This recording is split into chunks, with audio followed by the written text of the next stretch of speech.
Hello everyone and welcome to today's Crowdfund Sport webinar. I'm Kirsty and I'm part of the coaching team at Crowdfunder. And today we're going to be running this workshop, and hopefully at the end of it you'll leave knowing a bit more about crowdfunding and also Sport England's Return to Play Active Together Fund. And the two combined will help you to prepare to crowdfund for your own sports organisation. At the end of the course, just to let you know, or today's event, you're going to be sent a link to our Learn platform, and that will show you how to crowdfund in more detail and really just cement everything that we go over today and give you all the tools that you need to run a really successful project campaign. So just before we head into the actual event and introduce you to your sports coach today, I'm just going to cover a couple of quick housekeeping points. So timings, we have got an hour set aside for today's event. It might take a little less than that, but that depends on the questions that you come up with yourselves. We'll cover most of the questions throughout the live session, everything that we can. You might get a couple of answers to them in the chat box to your right hand side. So that's where to put your questions. If you do have them, type them into the chat box and then we'll pick them up at the end of the Q&A session. So we are working from home still, so just bear with us if there are any internet issues. We're not foreseeing any, but you'll understand broadband can get in the way sometimes. So if anything happens, might lose connection, we'll pop back again. If you happen to lose connection, then usually just refreshing your browser will fix that issue for you. If there's any noises and things going on in the background as well, obviously just forgive us for that very same reason. And if you're wondering, we can see you, but you can't. Sorry, you can see us, we can't see you. Okay, so today, as I say, we're going to hear from our crowdfund sport expert, Chloe, and we're also going to hear from somebody who has successfully crowdfunded for their sports club. So and find out what worked really well for their campaign to make it such a success. So without further ado, Chloe, I'm going to introduce you, bring you on screen. Are you there? Hi, Kirsty. How are you doing? Fine. How are you today? Yeah, really well, thank you. Good. So shall we crack on? So firstly, I think if you just want to tell everybody a bit more about crowdfunding. Sure. So crowdfunding is a great way to raise both money and awareness for your organisation through engaging with the community. You'll set up a page that will look something like this one here. You'll then promote that to your crowd or community, and those that want to support you or perhaps fancy one of your rewards will make a pledge to help you reach your goal. When you're creating your page, firstly, do not worry if you're not too tech savvy. The platform is really, really easy to use. It's really important when creating your page to think about your audience. Don't fall into the trap of simply making a page for your club members. They're already the most likely to support you. So the key to a really good campaign is to make it engaging for a really broad audience. So I would recommend by starting off with some nice big bold headings like you can see on this page here. Tell us a little bit about who your club is and the impact that you have within the wider community. Again, thinking about that wide audience. So perhaps your club hosts community events, maybe other organisations use your facilities, or maybe the clubhouse is a nice place to grab a beer after work. All of these are great reasons why people outside your immediate network might want to support your club. The next point is fairly obvious, but tell us why you're crowdfunding. For many of you here, if you're looking at applying to the Active Together Fund, that will include the financial effects that COVID-19's had on your organisation. And we all know it's been a really expensive time for sports clubs. And finally, tell us how you plan to spend the money. As a potential supporter, you're going to be much more likely to pledge on a campaign if you can see the direct effects that your donation is going to have towards that club. Once you've got all the information down, you can make it far more engaging by adding images throughout the campaign. Again, you can see this project page here has got some nice images of scuba diving in a pool, and you can have images of those community events and maybe those other organisations as well to, again, draw in that wider crowd. And you can add a video to your campaign, and videos are a great way to act as an elevator pitch, summarize those key points. This is who we are, why we're crowdfunding, and how you can help. I always encourage have a person on that video, or multiple people if possible, and to add a bit of personality and draw that reader in. So the next thing I want to talk about is rewards. So you've got this great page, but an additional way to encourage more pledges and higher pledges, as well as enticing people outside your immediate network, is by offering rewards. So this page shows some examples of some great rewards we've had from successful projects over the past few months. You'll see all sorts on there, from rewards targeted at the club members and those interested in your sport, such as memberships or sponsorships for businesses. But you'll also see some rewards that have been donated by local businesses. So speak to potential businesses that may want to support your campaign, who can donate something to be used as a reward. We've got half-price fish and chips, conversational Greek lessons. My favourite is the metal detecting experience. All these are great ways to encourage pledges from outside your immediate network. You know, where else are you going to buy that? And if it's at a discount, it's real incentive to get people pledging. Another feature that we have here at Crowdfunder is the multiplier. This allows people to fundraise on behalf of your campaign. So you'll set up your page as usual, you'll activate the multiplier tool, which will then allow people to fundraise on behalf of your project. So this is a great example of a lacrosse club that did exactly that. And they ended up having 44 fundraising pages attached to their main page, meaning that 44 primarily members of their club ran a little fundraiser, whether that's doing something special, like a sponsored run, or simply just to get their network a little bit more involved. Everything that those fundraisers raise goes towards that main project target, boosting their club closer to a successful crowdfunder. This is a really great way to get more people involved in your campaign, and it can add a bit of a competitive element too. Perhaps you've got different teams or squads within your club who might want to compete to see who can raise the most. So as I'm sure you're all aware, we have teamed up with Sport England on an initiative to help sports clubs overcome the financial effects of COVID-19. And as part of that initiative, Sport England have released £2.5 million to go towards sports clubs and their crowdfunding campaigns. Each club can receive up to £10,000 towards their project target, a maximum of 50% of their project target towards their crowdfunding page. And let me show you how that works. So you'll set up your page with all that lovely information, loads of images, lots of videos and rewards as well.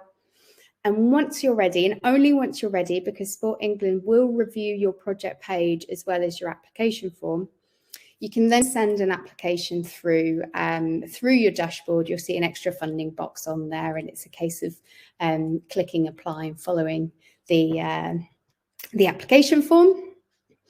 That will then go off to be reviewed by Sport England, who tend to be very quick on responding, much quicker than grant funding that I'm sure you've applied to previously. And then you can start crowdfunding. If approved, the Sport England pledge will go onto your page once you've met the initial criteria of the pledge, which is 25% of your project target and the required supporter numbers. When I mention required supporter numbers, that depends on what your target is. So let me give you an example. If I'm fundraising for £10,000 for my sports club, I can see that I need at least 50 unique supporters in order to activate that pledge. Once I've met those two conditions, the pledge will go onto my campaign and boost me closer to my target. Now, this bit's really important. You then need to go on to reach at least 100% of your project target in order to secure the funding. Once you've done that, the funding's secure, you can have a little celebration, but it's not over yet. You don't have to finish until your campaign is scheduled to end. So you can add a stretch target to give your supporters a reason to continue pledging, continue supporting your page, and raise even more.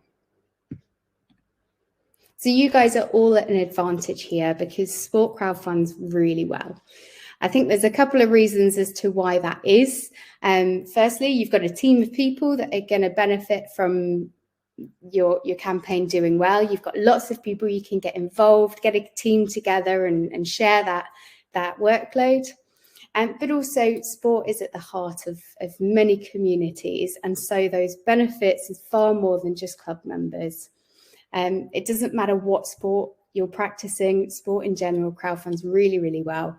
And we've seen all sorts on the platform, from cricket and rugby to slightly more niche sports like speed skating and kendo. I found out what real tennis was through this initiative. So it doesn't matter which sport you're practicing, it will crowdfund well if you follow our guidance. That's all from me for the time being. Kirsty, if you're back, I'm going to invite you back on. Thank you. Thank you for that, Chloe. Great summary of what crowdfunding is all about. So next up, we're going to hear from John. John successfully crowdfunded for North Duffield Bowling Club and raised an impressive £6,743 from 91 supporters just earlier this year. The project closed in April. So, John, are you there? Hello, John. Yeah, here I am. Kirsty. Right. If in the meantime, if anybody has any questions for John at the moment, if you want to pop them into the chat box, we'll pick them up after our little chat. Chloe will also rejoin us to answer any general questions as well. So, John from North Duffield Bowling Club, do you want to start off just by telling us a little bit about your project and why you decided to crowdfund? Yeah, no problem, Kirsty. I mean, our aim was very simple and it really was to survive, the financial hardship that had been caused, by COVID-19. We are a small village bowling club. We have around about 20 members, and even in normal times, we only survive, by holding regular fundraising events. And as a consequence, as I'm sure a lot of people can relate to, COVID resulted in all our planned fundraising events, being cancelled. We always say at the bowling club at North Duffield, fundraising is in our, is lifeblood of our club, really. Without it, we don't survive anyway. And then in addition, we didn't play any competitive games, so we weren't collecting any match fees. So as a consequence of those two things, really, we lost about 80% of our income, whilst at the same time, all our regular bills and overheads were still there, and we continue to maintain and look after the green, which is by far our biggest expenditure. So really that was our situation. It was all about survival, really. And we entered into the start of this year within having spent all the money last year to keep the green maintained with no income. We started this year with very little money in the bank and not enough funds to carry out our planned maintenance program at the start of the season. So it was not a very good situation to be in at all, I'm afraid. No, a lot of clubs, I think, up and down the country, had a huge impact, didn't it? Yeah. What did you find most difficult about crowdfunding, and then conversely, what worked best? Yeah. In terms of, sorry, did you say what worked best? And also then what did you find most difficult? So the two ends of the spectrum. Yeah, I mean, the main reason we decided to crowdfund was really to raise sufficient funds, to keep the club running. We investigated, I think you've already mentioned it in Chloe's thing, numerous financial support. We looked at what grants were available, and really most things were linked to capital projects, and ours wasn't a capital project at all. It was all about the costs of running the club, and we just couldn't find anything at all that was out there that would allow us to use that money to just cover our daily running costs. And really that's what attracted us to, to crowdfunding really, and the Sports England grant, as both of those could be used to cover what we deem as our essential running costs. And I think also, the crowdfunding appealed to us as it meant that, particularly the rewards section, which Chloe mentioned in the presentation, allowed us to offer something in return for people supporting us. So instead of going to the same old people asking them to put their hands in their pockets, we were able to offer them something in return, for supporting our project really. Yeah. And I think in terms of, what did we find most difficult? If I'm honest, the biggest challenge was internal really, winning over our own committee and membership and convincing them it was something that we could do and we could be successful with. Our initial target, as you mentioned, was 6,000. It started around about 4 or 5, but as we worked through it, we thought we could raise more and take this opportunity, the one-off opportunity really, to try and maximise this opportunity. And I would say the biggest challenge was getting people on board within the club really.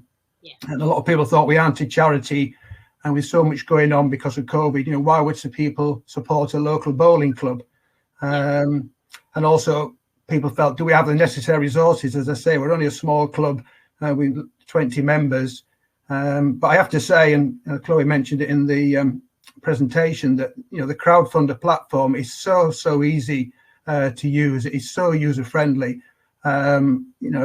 I'm no technical expert, but honestly, it was just so simple to use. And from an administration point of view, it doesn't take up a lot of time at all. Once you've done the initial application, put your project in and got it approved, actually managing the project on the crowdfunder platform was very, very straightforward and simple to use.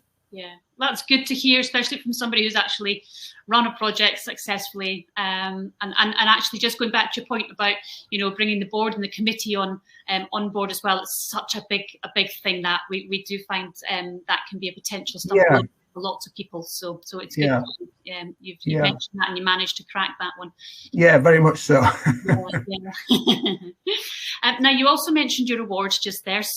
And you had a great, wonderful range of rewards, some that were totally unrelated to bowling as well. So what approach did you take to that, and which ones were most effective? Yeah, I mean, there's quite a bit of time taken up with this because we wanted to get as many rewards as possible. So we avoided, as I say, just asking for money and for donations. We knew there'd be plenty of people within the club and through family and friends who would donate. But we wanted to appeal very much to the wider community. And in that respect, that's why we thought the rewards were very important, is one of the things that attracted us to it. So we spent quite a bit of time really contacting as many local businesses as possible. Also getting the members to think about their contacts and their day-to-day work in contacts as well. What started out with quite a short list when we sort of did a bit of a brainstorming. Once people went away and thought about it and thought of other people they could approach, and once they saw some of the rewards coming forward, little lights would come on. I think, well, actually, I could do something similar. So very, very quickly, we got a very, very, I think we ended up with about 25 rewards, but with a very good cross-section and, quite a good assortment, really, from, metal detecting to free car MOTs to vouchers for restaurants, for takeaways, free bottles of wine, I should say. So, yeah, I think the rewards are very, very important. And the more you can get and the more variety you can get, certainly helps your campaign, particularly when you're trying to reach out to people that are not necessarily associated with the bowling club and you're asking them to support you. Well, here's something in return. So there was some good good vouchers for restaurants that people could buy. So we got the money and they got the benefit of a meal or a discounted voucher. Yeah, great. So yeah, it's important to think outside the box, isn't it, when it comes to rewards? I think creativity is absolutely key, and as you say, reaching out to those local businesses and individuals to see. Yeah, and getting the message across to them that this will be promoted through our Facebook page for the crowdfunder, so it's an opportunity for them to show they were supporting a local community project as well. Yeah, so there's something in return for them. Yeah, brilliant. Okay, and so other than the financial benefits that you got from it, so were there any other benefits that came along with the project? Yeah, there's a couple. I think certainly raising the profile of the bowling club in the local community And that was very much through Facebook. We didn't do Facebook before. We put our application in for crowdfunding. Obviously, crowdfunding required us to, we don't have a web page either. So it really forced us, if that's the right word, to do Facebook. And we haven't looked back, to be fair. We've had 12 months now, particularly the last 12 months of COVID and raising the profile. So certainly raising our profile in the local community using Facebook to post regular updates and keep people aware of the crowdfunding project. And we also use crowdfunding, as I say, to reach out, to potential new members as well. One of our rewards was an incentive for people to have bowl taster sessions, come and have a go for free, that type of thing. And we managed to get a few people that took up that and have now become members of the club. Great. So we've gone from about 20 to about 26. Doesn't seem a lot, but in the context of our club, 6 new members is a lot. 20% rise, yeah, brilliant. Yeah. And I think also the actual initiative itself helped to re-energise the club, because we'd had a year of very little contact together. We weren't allowed on the bowling green. We couldn't see each other. We had a few Zoom meetings trying to keep up to people in contact that way. But actually this initiative coming along when it did in March of this year, excuse me, got a bit of a throat problem. It helped us to re-energise the club, really, re-energise the membership of the club at a difficult time. Yeah, that's brilliant news. Such positive benefits as well. Apart from just the financial, and that's really one of the things we always highlight with crowdfunding is the additional benefits that come with it. Yeah, very much so. Yeah, can certainly work for us anyway. Yeah. Excuse me. And then before we start looking at some questions that people have popped in for you, one last little thing I'd say, what would be your general advice or top tips, if you like, for anybody who's thinking about crowdfunding for their club? Very much focus on the wider community, not just on the club. Promote, and I'd also say promote enjoyment, inject some humour, some fun into your project. Show the true colours of the club, show the people, the personalities and everything. Take time to prepare your campaign. We took quite a bit of time, kept rewriting our campaign a number of times. Okay. So I've come back from a holiday with a cough and a cold. Oh no. Feel free to take another drink. Don't worry. Sorry about that. Don't worry. I'll try and get a sucky sweet as well. We've got a few questions coming in, so in a moment we'll get join. Yeah, sorry about that. Don't worry, that's fine. Just taking it. I was going to say, have a core team of influencers. To have 3 or 4 people in the club. Yeah. Really driving it, promoting it. Yeah. Within the club, and keep the skeptics on board. We had a few skeptics who at the end came on fully on board and played a big part in our campaign. And initially they were quite negative at the start. Right. In fact, some of the more negative people were the most positive at the end. That can happen. They just need to see it actually in working, don't they? And the positive things that come out of it, and then they can be turned. Yeah, and I think very much keep promoting your campaign through the period. And if you've got rewards, if you've got a lot of rewards, we didn't put all our rewards out to start with. We held some back so we could sort of re-energize the campaign, post some new rewards, and it gave us an opportunity then to communicate with people. Yeah, good. Yeah, excellent. Sorry. Okay, don't worry. So we do have some questions for that. Before that, John, get your breath back again. Chloe, are you there? Are you going to rejoin us? Lots of questions in our chat box, so we'll get through those. So that's some very good information from John to start with. So questions. Have you got any that you've noticed whilst I just skim through them? Let's have a look. Message to Chloe. We have had a professional video done explaining our goals and benefits. It will have for the local community. It lasts about 9 minutes. Okay, so what I would suggest with videos, you can add more than one. I would have your main video as a 1 to 2 minute elevator pitch, speak to the camera, tell them exactly what you're doing. And then you can add the longer video, perhaps a further down your page, so that if you want to find out a bit more information, that's there for you as well. That way, that initial video draws someone in, and then they go through, they read the information, they look at all the lovely rewards, and they can get more information from that video further on down the page. Okay, so go back to start the questions here. We've got one about gift aid. Can we claim gift aid as we are a charity if we are offering rewards?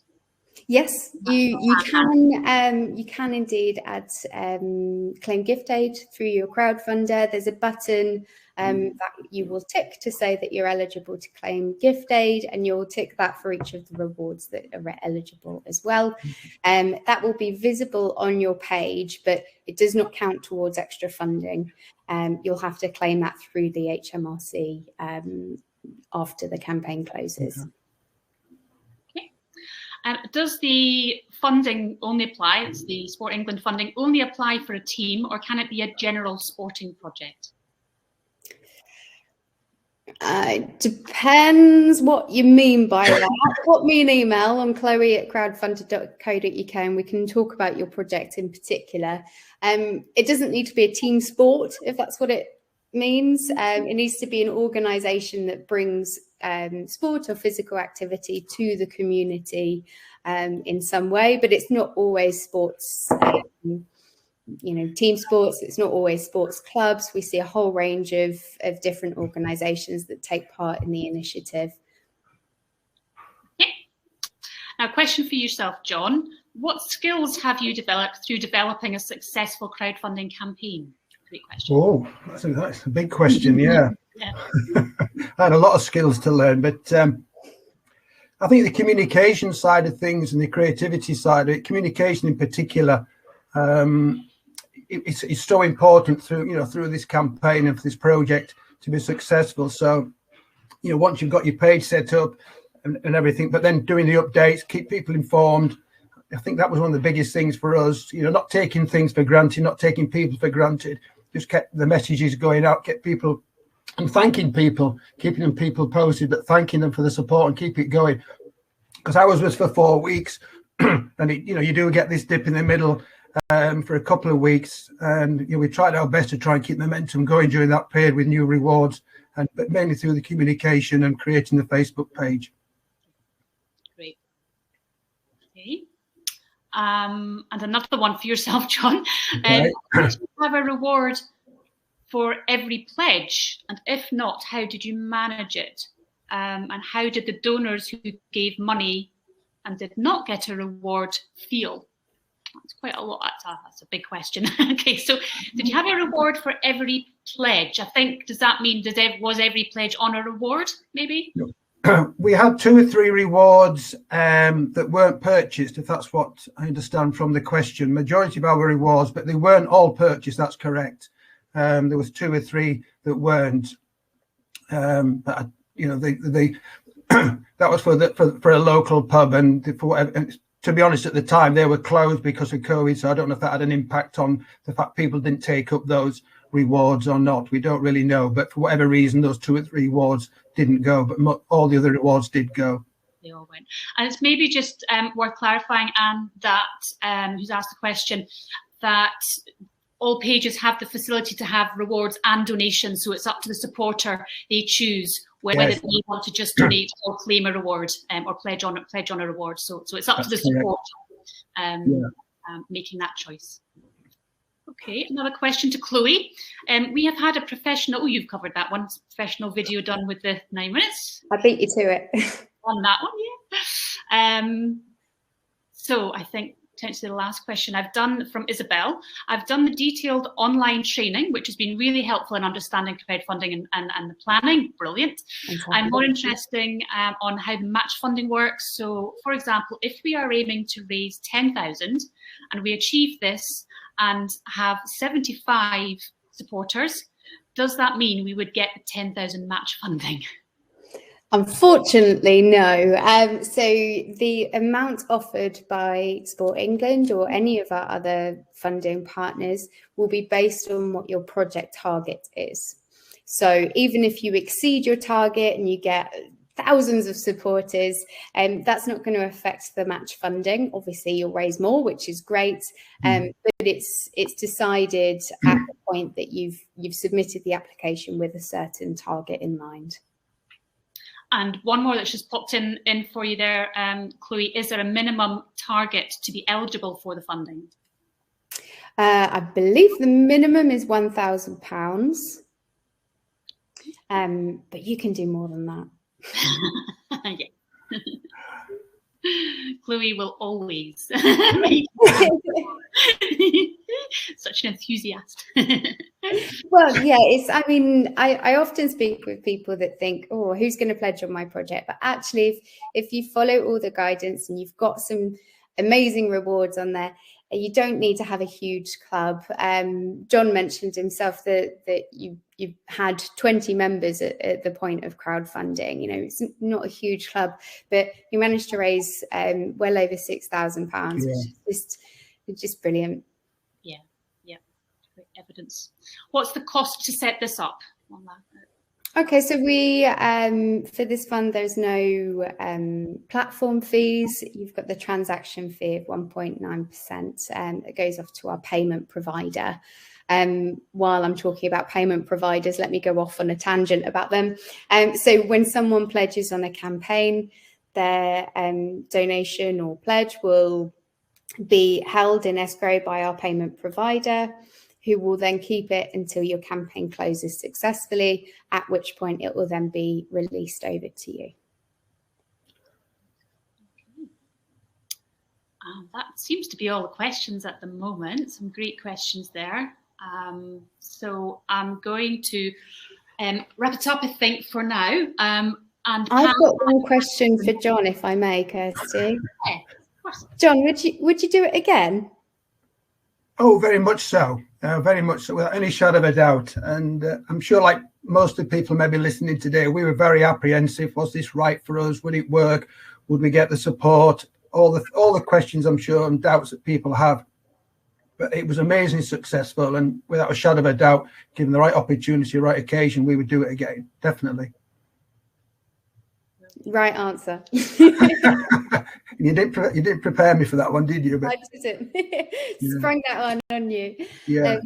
Fabulous. Can I just say one of the things before I started my coughing fit? I think one of the things I was going to mention a must was gift aid. I have to say, you know, that is an absolute must.